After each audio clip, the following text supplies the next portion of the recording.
Hey, this is the Dirty Overhaul Rock Show, and we have here in the studio, I am Dirty Dave. I'm Brian Hall. And finally, we have Mr. Jackie Wilson with us. Hello, everybody. That's him. That's me. Finally, our first guest. We've been wanting this guy forever. When we first started talking about doing this, we was like, we got to get a guy who's seen it all, done it all around here. And What'd you call me? The other guy was busy. I seen nothing. So, yeah. Well, yeah, and he lies a lot. No, I'm joking. But Jackie, we just wanted to get you in here, get people used to you, and well, not used to you, but people they're already used to you. We want to get people to know your story, where you came from, your background. I mean, like when I first moved to North Carolina, the first band I saw was the Electric Horsemen. And I was blown away because people back in West Virginia didn't sound like you. They were like, I mean, he was hitting notes like Journey and all this stuff. And I was like, well, I can't do that. But if I could get, you know, my persona and be anything like these guys, then, you know, I can do something. And 15 years later, I'm still trying. I was going to say, shit. like these guys, he's still playing, man. You know? No, I mean, but you guys were like an all-star. You had like a great front man, great guitar player, great bass player, I mean, there was no weak link. What year was that? This was 92, 93. Yeah. Yeah, it was at the Silver Spurs where I saw him, and I was. Brian was just young. 20, maybe 23, 22, something like all that. All the girls looked at the other side of the stage while I'm standing in the middle of it, man. You know, it's one of those things. I was hung like a mule. That's why. Not really. But, Jack, tell us a little bit about, you grew up in Tennessee, right? Bristol, Tennessee. That's where my brother's at now. Little, you know, fact that nobody cares about. And you got into music through your parents, right? My mom and dad. My dad, if anybody remembers the Stanley Brothers, my dad played with the Stanley Brothers. Oh, when really? He was young. Bluegrass. Yeah, he played bluegrass. Dang, and, cool. So when I was coming up, him and my mom and my dad's family formed a gospel group. Yeah.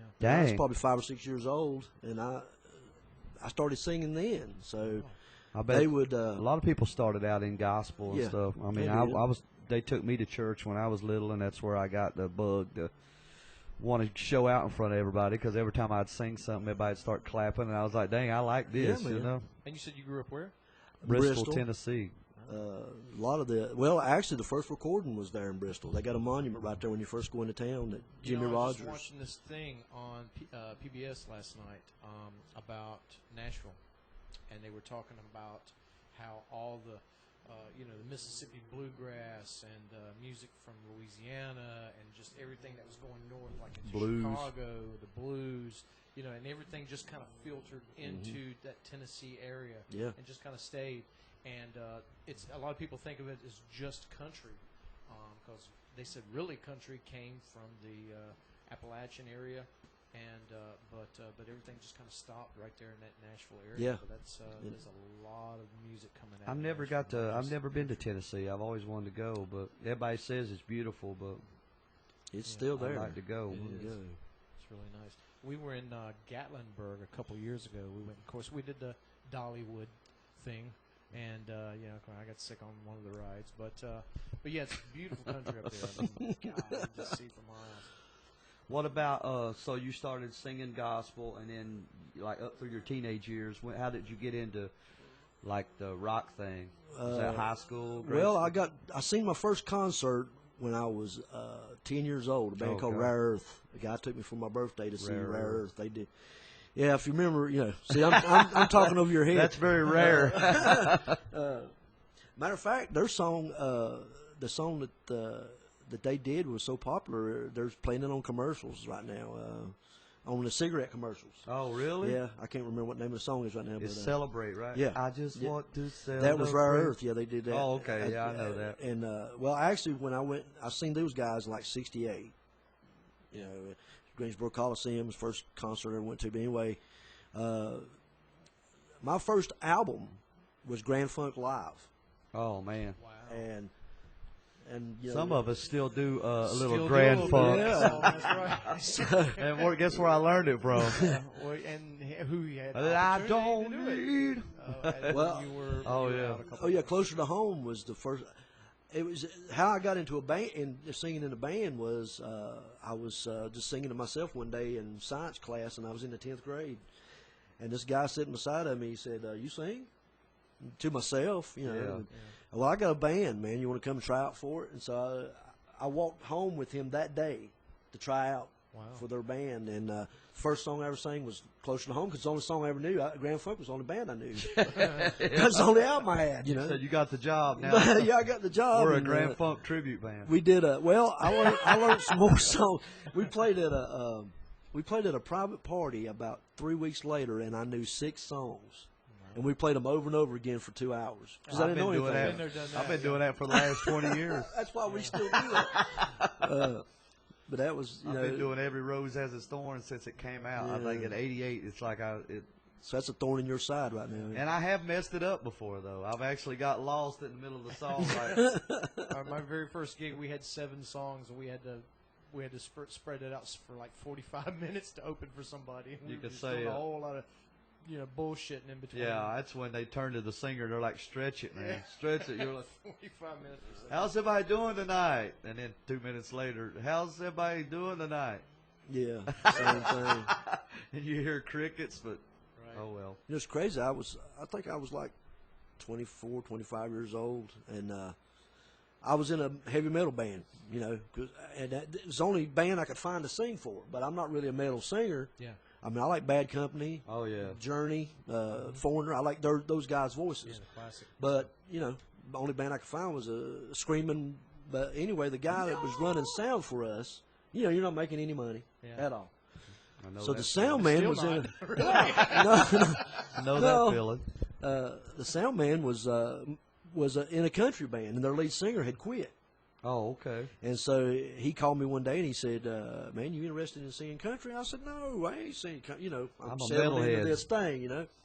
He said, "I'll pay you $200 a weekend." I said, "Where do I go? Where you guys at?" So where do I They show got up? to the countryside of it, and after that, it was kind of like people started recognizing that band because we were playing. Oh yeah. You know, we were playing, we were making money. Actually, the first place I played was Riders in the Country with those Wow. guys. Yeah, they made that announcement that night that you guys were the first band that Yeah. played there. That was 25 years ago. It's hard for me to you know, even fathom 25 years. But You actually got me into Riders. I mean, you remember you took me up there to meet yeah. George Ryder, and George Karaoke. wanted me to do karaoke. And I ended up doing Wild Thing, of all things. And I got up there and rode around the stage and shook my dick and done all the he things did. I'm George still said, "Who's doing. this crazy dude?" man? 42 What years. did you bring up here? Yeah, he said, "But is he in a band?" I said, "Yeah." You know, and so they opened up for us. Yeah. Over at Riders. And that led to us opening for Doc Holliday. And then after a while, hell, we started, you know, having, well, Jimmy don't let anybody open for us, but we could have if we. Now, don't talk shit about Jimmy. No, He's a no, I good guy. mean, yeah, I love him to death. But Now, you were in the 25th, you were at the 25th anniversary at Riders as well, Yeah, I right? was. Yeah. Now, we didn't get to see you because you guys came in early. Well, nobody did. It was, you know. Now, you had another gig. Yeah, we evening. played that night. oh you know, God, I remember those. And, So they pretty much went into the thing, got out, and we, of course, you know, us being the stars, walk in like 45 minutes before. Oh, we yeah. go on. Yeah, we were the stars playing for 20 people, maybe. that's musicians for you. Yeah, man, I'll show up and see you. And you know, how did your show go, man? I didn't get out of bed until 6 o'clock. Yeah, no shit, that was me. Or you order a Papa John's. In my case, you're So, saying yeah, stuff in your face. we always do that kind of thing, though. You know, So what was the name of that first country band that you got with? it was called Sure Shot. Sure Shot. I think I've heard you talk It's about called it. Sure Shot. They're a And bunch then of that, good guys. and then who was in that band? guy named Tony Hoover, who owns Monroe's Music, was He he runs runs sound now, sound for right? me in the metal band, but he played guitar in the country band. I think he ran sound for us one time. Nice guy, man. Well, I mean, or maybe because you told us to call him. yeah, probably. he actually taught me a lot about the business. You know, he was because he owned a music store, and he loved the business like I did, and but he taught me a lot about the business wise, you know, about the money and booking the bands and stuff, because I didn't know anything about it. So finally, you guys are up and running. Right. You're in a popular band now. We're going to take a break, just a quick break, and then we're going to come back. And this is like where I met you, and where you guys took off the Horsemen and all that. We'll be right back. All right. Yeah, we're going to finish up. This is the Dirty Overhaul Rock Show. Stay with us.